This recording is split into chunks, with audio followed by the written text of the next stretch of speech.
जय हिंद दोस्तों। Corona period चल रहा है। कोरोना ने लगभग सबकी हालात ख़राब कर रखी है।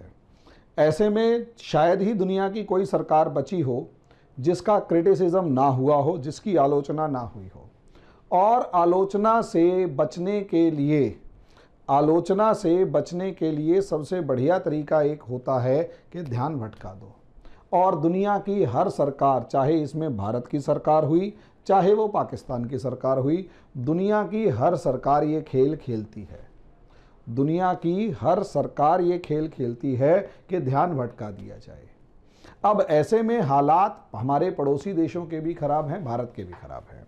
लेकिन भारत बहुत तेज़ी से इन हालातों से उभर रहा है। लेकिन हमारे पड़ोसी देशों के हालात देखें तो वो चारों तरफ से पस्त होते जा रहे हैं। और इसमें एक तरफ चीन को देखें, दूसरी तरफ पाकिस्तान को देखें।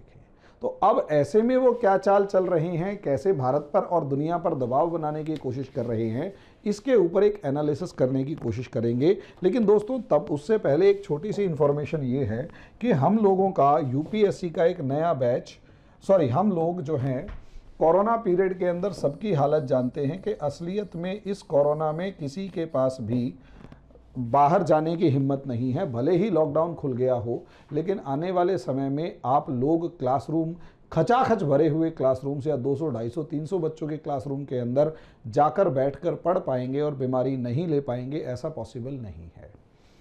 और एक साल से पहले जब तक 100% वैक्सीनेशन नहीं हो जाता और ज़ीरो केसेस के, near to zero cases all over India नहीं पहुंच जाते और 100% श्योरिटी नहीं आ जाती कि अब तक बच्चा, अब ये क्या नाम है, कोरोना नहीं लौटेगा, तब तक हमारा देश जो है या आप लोग जो है क्लासरूम में नहीं घुस पाएंगे।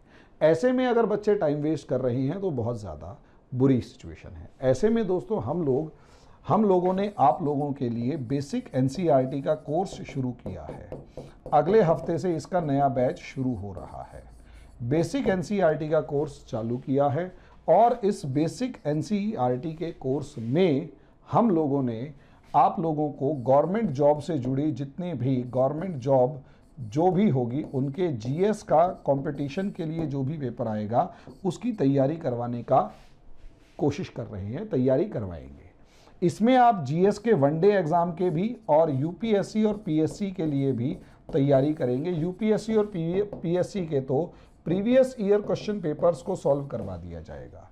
यूपीएससी और पीएससी के प्रीवियस ईयर क्वेश्चन पेपर्स को सॉल्व करवा दिया जाएगा। तो इसलिए आप लोग घर बैठे अपना टाइम वेस्ट ना करें। रही बात फीस की, तो दोस्तों हम जानते हैं कि आपके और हमारे सबके बुरे हालात हैं। पैसे इस समय किसी के पास नहीं है और ऐसे में महंगी लाखों रुपए की फीस देने की किसी के अंदर हिम्मत नहीं है। हम लोगों ने मंथली बेसिस पर 500 रुपीज़ पर मंथ के साथ ये कोर्स स्टार्ट किया है। जितना जल्दी हो सके इसे ज्वाइन करें। पर मंथ के अकॉर्डिंग जो स्टार्ट किया है, इसे जितना जल्दी हो सके ज्वाइन करें और अपनी प्रिपरेशन को आगे बढ़ाएं। समझे? अगर आप बेसिक एनसीईआरटी कर लेते हैं तो कोई भी एग्जाम आगे क्रैक कर सकते हैं, इसमें कोई शक की बात नहीं है। अब आ जाते हैं चाइना पाकिस्तान के मामले पर। दोस्तों, असलियत में मामले को समझिए कि असलियत में पूरी दुनिया में कोरोना फैला हुआ है। अगर पूरी दुनिया में कोरोना फैला हुआ है तो ऐसे में भारत के अंदर भी वो थर्ड वेव आई और उस सेकंड वेव आई और पूरी दुनिया जो है वो थर्ड वेव और सेकंड वेव के बीच में उलझी हुई है। हालात चाइना के भी बुरे हैं। ग्वांगझू को दोबारा बंद करने की नौबत आ गई है। वुहान के अंदर हालात ख़राब है। दूसरी तरफ पाकिस्तान को अगर आप देखो तो दुनिया के सबसे बड़े भूखे नंगे देशों में से एक इस समय पर, और गद्दार नंबर 1 किसी को भी बख्शता नहीं है। लेकिन इस समय पर ये चाइना का टॉमी है।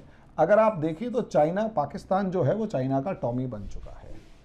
अब हालात ये हैं चाइना के ऊपर के लिए कि चाइना को एक तरफ अमेरिका पूरी ताकत से घेरने की सिचुएशन में है।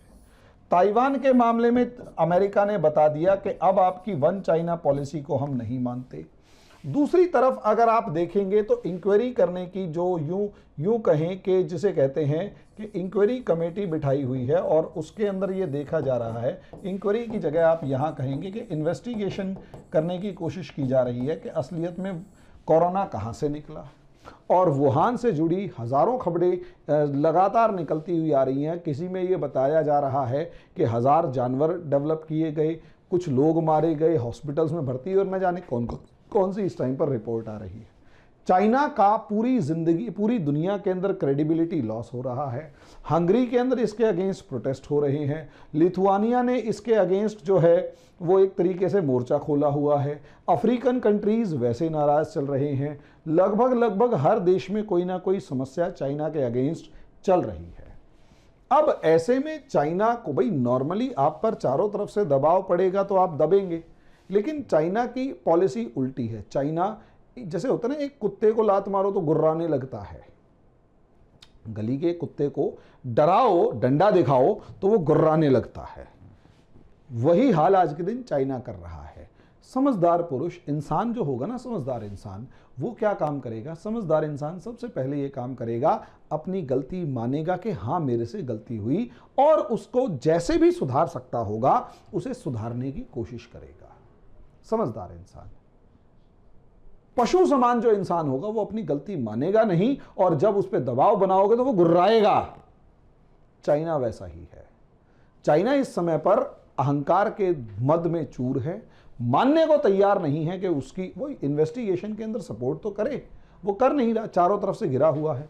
पाकिस्तान बेचारे को तो अब एक एक पैसे के लिए मोहताज है और चाइना के कर्ज के नीचे दबा हुआ है। दूसरा कोई सैयां उसे मिल नहीं रहा है। अब दूसरा अगर कोई सैयां जो इसके खर्चे पूरे कर ले, वैसा कुछ मिल जाए तो पाकिस्तान बेचारा जो है, बेचारी या बेचारा जो भी कह सकते हैं, पाकिस्तान जो है अपना खर्चा चला ले। इस समय पर कोई पैसे देने को तो इसको राजी नहीं है। नतीजा इसका ये है कि पाकिस्तान अपनी समस्याओं में फंसा हुआ है और हर जगह पर, हर मामले में जहां इसका मामला बनता भी नहीं है, वहां जाकर जानबूझकर टांग अड़ाने की कोशिश करता है। अपने आप को इस तरीके से अपनी और सब सारी प्रॉब्लम डोमेस्टिक पॉलिटिक्स की है। इमरान खान से लेकर सेना दोनों कमज़ोर हो चुके हैं, पैसा है नहीं, देश टूटने की कागार पर है, हालत खराब है। अब ऐसे में कभी भी समझ लीजिए, जब ऐसे में हालत खराब होती है तो एक नया राग अगर आप उसके अंदर मामले को डाइवर्ट कर दें और नेशनलिज्म की तरफ बढ़ा दें, तो कहीं ना कहीं पूरा जो देश है वो नेशनलिज्म के नाम पर इकट्ठा हो जाता है, और यही पाकिस्तान गेम खेल रहा है। चाइना जो है वो पॉलिसी ऑफ ब्रिंकमैनशिप चला रहा है, पॉलिसी ऑफ ब्रिंकमैनशिप। अब इस पॉलिसी ऑफ ब्रिंकमैनशिप की बात यह है कि गुर्राने की एक नीति होती है, गुर्राने की एक नीति है। अब इस गुर्राने की नीति के अंदर डरा रहा है, समझे, और दुनिया पर दबाव बनाने के लिए खासकर इंडिया को टारगेट क्यों कर रहा है? इंडिया को टारगेट करेगा तो असलियत में दुनिया को डर दिखाएगा कि इंडिया एक न्यूक्लियर पावर है, और अगर वो इंडिया से लड़ेगा तो दुनिया को, और इंडिया ताकतवर तो है लेकिन चाइना से बहुत ज़्यादा, चाइना का ये मानना है कि चाइना से बहुत ज़्यादा ताकतवर नहीं है, और कहीं ना कहीं अगर चाइना और इंडिया की लड़ाई होती है तो पूरी दुनिया एक प्रेशर में आ जाएगी। पूरी दुनिया इस प्रेशर में आ जाएगी कि कहीं ये जो वॉर है, इंडिया चाइना वॉर है, ये वर्ल्ड वॉर में ना कन्वर्ट हो जाए। इंडिया चाइना वॉर जो है ये वर्ल्ड वॉर में कन्वर्ट ना हो जाए, और अगर India China war world war में कन्वर्ट हो गया तो ऑब्वियस सी बात है दुनिया डरेगी, इसलिए इस वॉर को टालने की कोशिश करेगी, और जो इधर इन्वेस्टिगेशन वगैरह का शोर मचा हुआ है ये कम करेगी। भाई चाइना अगर मलेशिया से लड़ेगा तो दुनिया कुछ नहीं बोल पाएगी, चाइना अगर फिलीपींस से लड़ेगा तो कुछ नहीं बोल पाएगी, दबाव उन पे भी है, लेकिन इंडिया के साथ का माहौल अलग है। इंडिया का मतलब यह है कि दुनिया का कोई भी देश शांत नहीं बैठ पाएगा। इंडिया से लड़ाई होगी तो अमेरिका भी चुप नहीं बैठ पाएगा, इंडिया से लड़ाई होगी तो रशिया भी चुप नहीं बैठ पाएगा, अरब कंट्रीज चुप नहीं बैठ पाएंगे, जितनी भी यूरोपियन कंट्रीज चुप नहीं बैठ पाएंगे। और यही एक कारण है, चाइना जब भी फंस रहा है तो अब इंडिया के साथ लड़ने की तैयारी कर रहा है, और यही रीजन है कि इस इलाके के अंदर उसने JF-17, JF-16, उसके बाद सुखोई 24, सुकोई 27 और ये सारे जो फाइटर जेट्स हैं ये उतार रखे हैं, वहाँ पर तैनात कर रखे हैं। वहाँ जो एयरपोर्ट की जो मतलब वो जो बेसिस हैं, जो एयर स्ट्रिप्स हैं, जो मतलब जो एयरपोर्ट की स्ट्रिप्स हैं, उनको तैयार कर रहा है। अपनी आर्मी की वहाँ पर वो जो प्रेजेंस है वो बढ़ा रहा है। समझे, मिसाइलें तैनात की जा रही हैं, एयर डिफेंस सिस्टम तैनात किया जा रहा है, और सबसे बड़ी बात यहां पर वार प्रैक्टिस की जा रही है।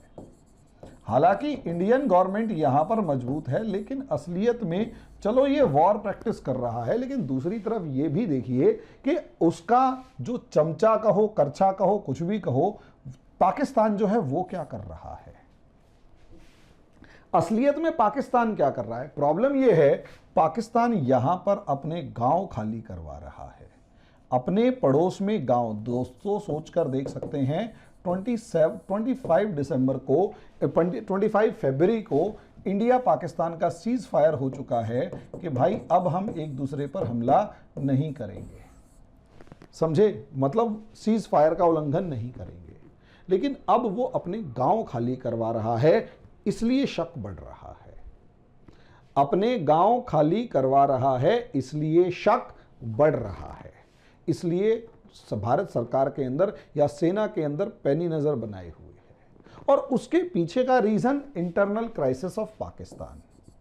इंटरनल क्राइसिस ऑफ पाकिस्तान इतने ज्यादा बढ़ चुके हैं कि पाकिस्तान यहां पर चाल चल रहा है कि अगर लड़ाई हो, या एक तरीके का होता है वॉर हिस्टीरिया। वॉर हिस्टीरिया का मतलब है युद्ध का एक खौफ पैदा कर दो। युद्ध भले ना करो, वो जानते हैं भारत नहीं करेगा, भारत इतनी जल्दी नहीं करेगा, लेकिन अगर शुरू करा तो पीछे नहीं हटेगा। यस, रियलिटी है। दोनों के दोनों देश बहुत अच्छे तरीके से जानते हैं भारत युद्ध शुरू नहीं करेगा, और अगर पाकिस्तान और चाइना ने शुरू किया तो पीछे नहीं हटेगा। ये दोनों देश बहुत अच्छे तरीके से जानते हैं। जब ये दोनों देश बहुत अच्छे तरीके से जानते हैं तो ऑब्वियस सी बात है, वॉर हिस्टीरिया क्रिएट करो, युद्ध का एक खौफ पैदा करो। युद्ध का खौफ चाइना के लिए पैदा होगा। चाइना के लिए फायदा क्या होगा? दुनिया को डराएगा कि मैं हिंदुस्तान से लड़ने जा रहा हूं, वर्ल्ड वॉर कर सकता हूं। और पाकिस्तान के लिए क्या फायदा है इस वॉर हिस्टीरिया का?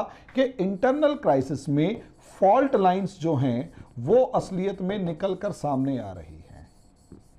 अब जैसे ही वॉर अगेंस्ट इंडिया होगा, वो सीधा बात पाकिस्तानी नेशनलिज्म के नाम पर आ जाएगी, और इस्लाम पाकिस्तानी नेशनलिज्म पे आ जाएगी, और इस्लाम वर्सेस हिंदू क्रिएट हो जाएगा। पाकिस्तानी नेशनलिज्म पर आ जाएगी और इस्लाम वर्सेस हिंदू आर्मी, या फिर इस्लाम वर्सेस हिंदू वॉर शुरू हो जाएगा। और जैसे ही इस्लाम वो डिक्लेयर करेगा कि इस्लाम वर्सेस हिंदू वॉर है, तो जितने भी डिफरेंट फॉल्ट लाइंस हैं, चाहे वो शिया हुए, चाहे वो सुन्नी हुए, चाहे वो अहमदिया हुए, चाहे वो कादियानी हुए, चाहे बरेलवी हुए, पंजाबी हुए, कश्मीरी हुए, सिंधी हुए, बलूची हुए, सब इकट्ठे हो जाएंगे और इंडिया से लड़ेंगे। और ये गेम पाकिस्तान को दोबारा से इंटरनल क्राइसिस से ध्यान भटकाने में कामयाब रखेगा, और भारत इस चक्रव्यूह में फंसता हुआ नजर आएगा। हालांकि युद्ध इतनी जल्दी नहीं होगा, और दोनों के दोनों युद्ध करेंगे भी नहीं, क्योंकि जानते हैं, पाकिस्तान तो बहुत अच्छे तरीके से जानता है कि इस गेम में वो खेल भी इसलिए रहा है क्योंकि चाइना तैयार है।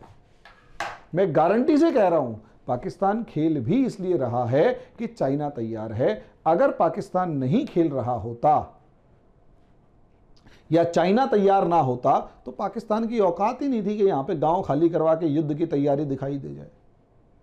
ये रियलिटी है। अगर पाकिस्तान अकेला सोचता तो वो कभी भी गांव खाली करवा के युद्ध को तैयारी ना देता, क्योंकि पाकिस्तान की हालत इस टाइम पर पस्त है, और पता है इंडिया से भिड़ने लायक वो तो है नहीं। बिना चाइना के वो इंडिया से लड़ाई कर नहीं सकता, और जब वो भी उस हालात में जब पाकिस्तान का ये जो वेस्टर्न बॉर्डर अफगानिस्तान वाला है, ये बहुत ज़्यादा डिस्टर्ब्ड है, प्रॉब्लम है वहाँ पर। तो पाकिस्तान ये गेम नहीं खेलेगा। कब खेलेगा? जब चाइना उसके साथ खड़ा हुआ होगा, और इस टाइम पर कुछ ना कुछ षड्यंत्र चल रहा है। चक्रव्यूह में भारत को फंसाने की तैयारी चल रही है। आगे आगे देखते हैं इसमें क्या डेवलपमेंट्स होती हैं, उसके ऊपर भी डिस्कशन कर लिया जाएगा। अभी के लिए इतना ही, धन्यवाद।